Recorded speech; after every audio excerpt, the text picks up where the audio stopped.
Olá, o meu nome é Márcio e no mapa mental de hoje nós vamos falar sobre geometria e interações intermoleculares. Então, pensando neste tema, nós temos como o agente principal aqui a molécula. Lembrando, que nós já definimos o que era a molécula no mapa mental anterior. Uma molécula é quando os átomos se unem através da ligação covalente. Essa ligação covalente ela pode ser apolar ou polar. Quando eu estou falando de polaridade, o que eu quero dizer com isso? Estou falando da presença ou ausência, se for para a polaridade, de separação de cargas. Ou seja, em uma molécula polar, eu tenho uma distinção entre carga negativa e carga positiva naquela molécula. Enquanto em uma molécula apolar, eu não encontro essa diferença de cargas. Então, se a gente pensar nessa ideia de separação de carga, a gente pode tomar a ligação iônica como um caso extremo de separação de cargas. Consequentemente, seriam exemplos de compostos altamente polares, uma vez que a gente tem um cátion, carga positiva, interagindo com um ânion, carga negativa. Na ligação covalente, a gente não tem essa separação total, a gente tem o que a gente chama de densidade. A gente tem uma carga parcial positiva ou uma carga parcial negativa em certos pontos da molécula. A gente vai detalhar um pouquinho mais para frente. Primeiro, vamos entender sobre a geometria. Então, a molécula ela tem uma geometria, ou seja, a gente estabelece relação entre qual formato aquelas moléculas têm a depender dos átomos que possuem. Essa geometria ela pode ser determinada através da teoria da repulsão dos pares eletrônicos da camada de valência. Então, o foco, como a grande parte da química tem, é a camada de valência, a camada mais externa de elétrons, que é a que a gente consegue adicionar ou remover elétrons para fazer ou desfazer ligações químicas e diversos processos. Então, pensando nisso, vamos elucidar um pouquinho mais essa ligação covalente. Então, nós temos aqui o exemplo de átomos de hidrogênio e do oxigênio com seus elétrons representados por essas esferas, que são os elétrons apenas da camada de valência. O hidrogênio ele tem lá apenas um nível, e o primeiro nível contém um único subnível, consequentemente tem apenas 2 elétrons para se tornar estável. Enquanto o oxigênio, que tem 2 níveis, ele tem o subnível S, que comporta 2 elétrons, e o subnível P, que comporta um total de 6 elétrons, totalizando até 8 elétrons para ficar estável. Mas o oxigênio tem apenas 6 elétrons na sua última camada. Então, ele tende a receber mais 2 para ficar estável, enquanto o hidrogênio precisa de apenas mais 1. Então, neste caso, como não é uma ligação iônica, qual é a forma de fazer com que esses átomos satisfaçam essas necessidades de estabilização? Através da ligação covalente. Então, eles vão compartilhar os elétrons para formar a ligação. A partir do momento que está compartilhando, aquele elétron do outro átomo passa a ser dos 2. Por exemplo, aqui a gente normalmente representa dessa forma. Ou, a gente faz essa ligação através do círculo aqui representando que tem uma ligação entre o compartilhamento desse par de elétrons, ou um traço. Significa a mesma coisa. Então, o que acontece? Dessa forma aqui, o oxigênio que tinha 6 elétrons, ele passou a ter 8, porque ele está compartilhando com 2 átomos de hidrogênio, consequentemente, ele tem mais um do hidrogênio da esquerda e outro do hidrogênio da direita, totalizando os seus 8 elétrons na última camada, tornando-se, então, tão estável quanto um gás nobre. O hidrogênio, por sua vez, compartilhou um elétron, então ele ganhou um elétron na contagem aqui também para preenchimento da sua única camada de valência, único nível, que é a camada de valência, faz com que ele tenha a estabilidade relativamente igual à do hélio, contendo então a sua camada de valência ali completa. Então, este é o primeiro ponto. Fazer com que todos os átomos tenham o seu nível mais estável, a sua camada de valência completa. Há exceções em alguns tipos de ligações em que há elementos químicos que comportam mais do que 8 elétrons em sua última camada, não necessariamente na última camada, mas que faz com que eles fiquem estáveis, e há elementos que ficam estáveis com menos do que 8 elétrons também na camada. Tá legal? Mas, na forma geral, são os 8 elétrons que fazem ficar estável e 2 elétrons por causa do hidrogênio. Ok, mas o foco aqui é a geometria agora, né? Então, quando a gente vai falar da geometria, eu tenho que levar em consideração os elétrons do átomo central. Então, o que a gente observa? Esse oxigênio, ele compartilhou 2 elétrons, porém ele ficou com 2 pares de elétrons que não fazem ligação. E tanto a ligação quanto os elétrons que não estão fazendo ligação possuem o quê? Carga negativa. O que acontece quando eu tenho uma carga negativa próxima de outra carga negativa? Ela é repelida. Então, essa não é a forma geométrica da molécula de água. Por quê? Porque eu vou ter uma forte repulsão desses elétrons e das ligações. Então, como consequência, eu vou ter um rearranjo aqui da forma da minha molécula para que fique mais estável. Lembrando que, né, a estabilidade é algo muito requerido pelos átomos e moléculas de forma geral na química. Então, a gente teria essa configuração. Os pares de elétrons, o arranjo aqui que a gente fala, o arranjo eletrônico, que é a forma com que os elétrons estão distribuídos na molécula, seria de um tetraedro. Um tetraedro é essa imagem que está atrás aqui do oxigênio. Então, dessa forma, eu deixei de ter uma geometria linear e passei a ter uma geometria angular, devido a essa repulsão. Por que isso aqui ficou mais interessante para a molécula? Porque da forma linear, teria um ângulo de 180 graus, né, entre as ligações. Mas eu ainda teria, levando em consideração os pares eletrônicos, né, vou voltar aqui, eu teria, então, um ângulo aqui de 90 graus entre a ligação e o par de elétrons aqui. Entre essa ligação e o par de elétrons daqui e daqui também. Né? Teria 90 graus. 90 graus, ok, é um valor, né? Mas desse modo que está aqui, em um tetraedro, então não é dimensional, é tridimensional. Então imagine que aqui a gente poderia ser a molécula aqui no plano, e esses elétrons, os pares aí, teria um conjunto de par saindo da tela e outro conjunto de par entrando na tela. Então, seria um ambiente tridimensional, de forma que o ângulo que vai fazer entre a parte dos elétrons aí, seja os elétrons com a ligação, vai ser maior do que 90 graus. Vai ser em torno de 108 graus. Então, é mais estável porque eles estão mais afastados. Um outro exemplo aqui seria a molécula de CO2, o dióxido de carbono, onde nós temos o carbono como átomo central, então é ele que vai ser o alvo da discussão em função de elétrons que circundam, e o carbono ele tem o quê? 4 elétrons, então ele precisa de mais 4 elétrons para ficar estável. O oxigênio tem 6, precisa de 2. Então, o carbono fazendo 2 ligações duplas, ou seja, ele compartilhando seus 4 elétrons, 2 com cada oxigênio, vai satisfazer todo mundo. O carbono vai ficar com 8, uma vez que eu tenho a ligação, então eu considero 1, 2, 3, 4, 5, 6, 7, 8 elétrons para o carbono, e o oxigênio, que já tinha 6, ganhou mais 2, ficou com 8, no mesmo caso para o outro oxigênio. Então, a molécula ficou estável. Outro ponto agora é avaliar o átomo central. Há elétrons desemparelhados ou elétrons que não estão fazendo ligação?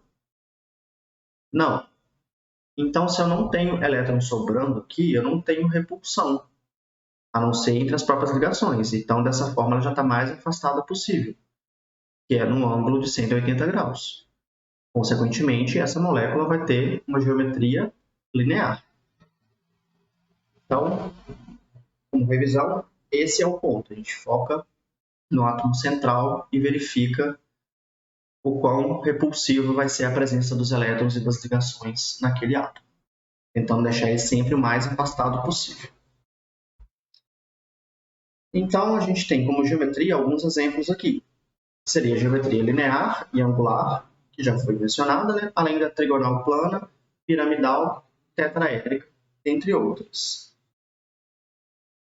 Então, aqui nós temos a exemplificação delas, né? A geometria linear, a geometria angular, a geometria trigonal plana, a geometria piramidal e a geometria tetraédrica. Então, agora a gente pode retornar a falar sobre a questão da polaridade da ligação covalente. Então, como eu mencionei, para ter essa diferença de carga e de densidade eletrônica, nós precisamos avaliar a diferença de eletronegatividade dos átomos envolvidos na ligação, que é o quê? Uma propriedade periódica que a gente viu no mapa mental anterior. Então, como consequência da eletronegatividade, eu vou ter o que a gente chama de momento de dipolo. Esse momento de dipolo ele vai expressar a polaridade das ligações. Então, se a gente pensar aqui, por exemplo, a molécula de hidrogênio. Quão eletronegativo é um átomo de hidrogênio em relação ao outro átomo de hidrogênio? Zero, né? Não tem diferença. Por quê? Nós estamos falando do mesmo átomo na molécula. Então, o compartilhamento de elétrons entre os dois não tem uma disputa, vamos dizer assim, entre quem vai ficar com o elétron mais próximo de si. Porque os dois têm são as mesmas características. Então, este é um exemplo de uma ligação que é apolar. Não há presença de polaridade aqui, não há distinção de carga. Então, isso vai servir para qualquer molécula simples. Então, para o oxigênio, para o nitrogênio, né, o gás oxigênio, o gás nitrogênio, flúor e por aí vai. Já neste caso, na molécula de CO2, a gente tem agora uma distinção de eletronegatividade entre o elemento carbono e o elemento oxigênio. Então, os elementos que são mais eletronegativos, né, eles estão mais à direita da tabela periódica, e os grandes campeões ali da eletronegatividade é o nitrogênio, o oxigênio e o flúor. Então, como a gente sabe disso, o oxigênio ele mais eletronegativo significa o quê? Que ele tende a manter esses elétrons mais próximos dele do que do carbono. Por isso tem essa seta aqui representando a direção dos elétrons nessa polaridade, nesse momento de dipolo. Ok? Então, este é um exemplo de uma ligação polar. Então, tendo isso em mente, a gente pode levar em consideração, depois de verificar cada momento de dipolo de ligações químicas, a gente vai verificar o momento de dipolo total. E ele pode ter duas características: ele ser diferente de zero ou ele ser igual a zero. O momento de dipolo ele é simbolizado através do símbolo grego Mi, a letra grega Mi, tá? Então, quando o Mi for igual a zero, ou seja, o momento dipolar for igual a zero, significa que a molécula é apolar. Se o momento dipolo total for zero. Certo? Então, vamos verificar aqui novamente. Ó. No caso do hidrogênio, nós teríamos um momento de dipolo total igual a zero. Por isso que a gente não tem distinção aqui, né, de carga. Nessa molécula, a gente percebeu, o CO2, né, que há a ligação aqui é polar, certo? Então, esse oxigênio, ele tende a atrair os elétrons para si, mas o oxigênio de cá também vai tender a atrair para ele. Então, a gente teria este comportamento. Uma seta simbolizando para o oxigênio da esquerda e o outro para o oxigênio da direita. Como são dois elementos idênticos, né, são dois oxigênios puxando os elétrons aqui do átomo de carbono, é como se eu estivesse fazendo um cabo de guerra onde tem duas pessoas de força idênticas puxando a corda no sentido oposto. O que vai resultar nisso? Vai resultar em uma condição neutra. A corda não vai tender para um lado nem para o outro. Por quê? Porque as pessoas estão puxando com a mesma intensidade. A mesma coisa aqui. Os elementos oxigênio estão atraindo os elétrons com a mesma intensidade. Consequentemente, o momento de dipolo total da molécula é zero. Logo, é uma molécula apolar. A ligação é polar, mas a molécula como um todo é apolar por conta disso. Ok? Já o caso em que o momento de dipolo total é diferente de zero, significa que a molécula vai ser polar. Então, como exemplo, nós temos a água. Por quê? Como a gente leva em consideração aqui a geometria da água, se ela tivesse feita de forma linear, daria igual ao CO2. Mas a gente percebeu que, devido à repulsão eletrônica, ela tem esse formato aí, angular. Consequentemente, a gente vai avaliar agora o dipolo das ligações e depois o somatório desse dipolo. Então, o oxigênio é mais eletronegativo que o hidrogênio, ele tende a atrair o elétron para si. Consequentemente, nós temos esse exemplo aí, né? O hidrogênio da esquerda, a seta saindo dele no sentido do oxigênio, e o hidrogênio da direita, mesma coisa, saindo dele no sentido do oxigênio.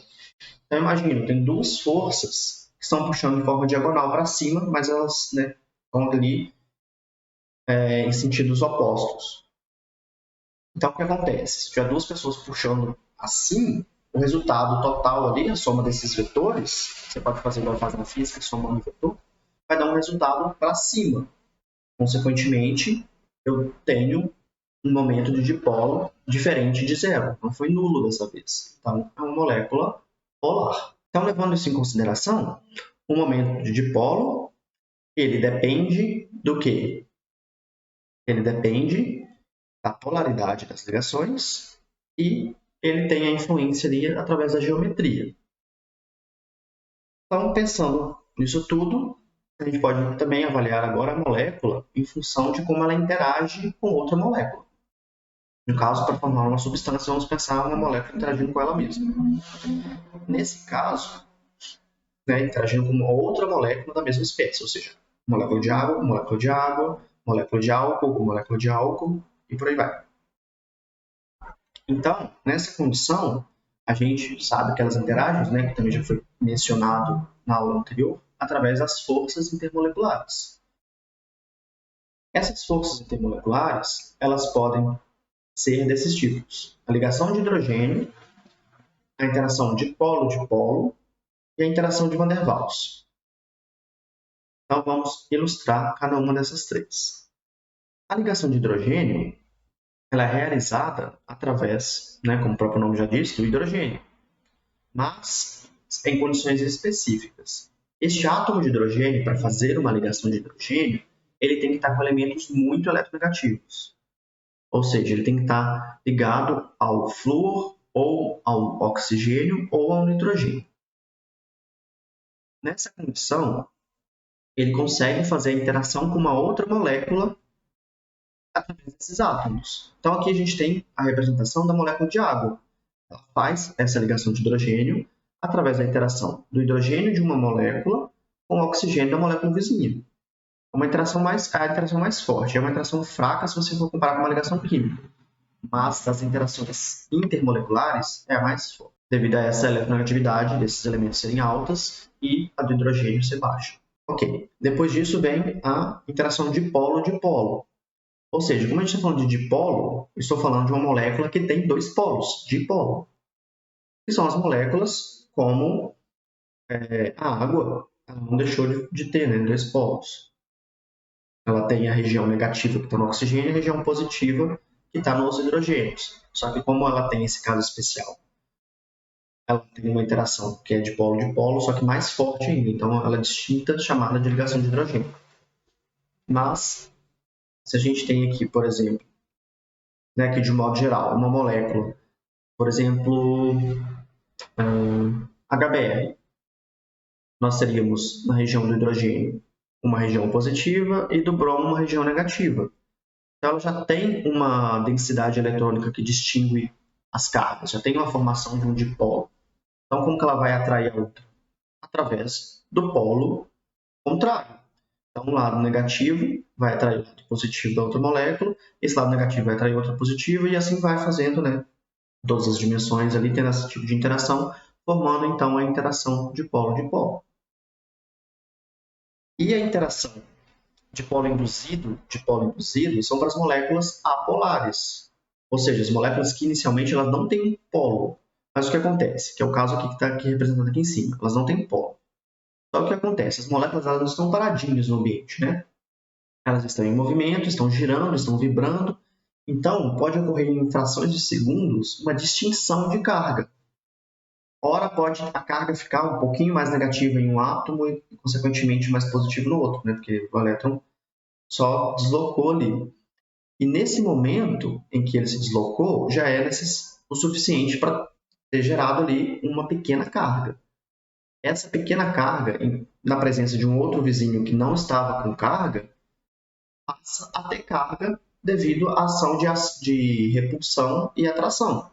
Ou seja, por exemplo, se essa molécula da esquerda, ela em um momento teve essa condição aqui de separação de carga, ela vai induzir a vizinha a ter uma repulsão de elétron com elétron, consequentemente o elétron foi para o sentido oposto, então eu tenho um lado negativo onde o elétron foi, consequentemente a falta de elétron me faz uma carga positiva, e aí eu tenho a interação.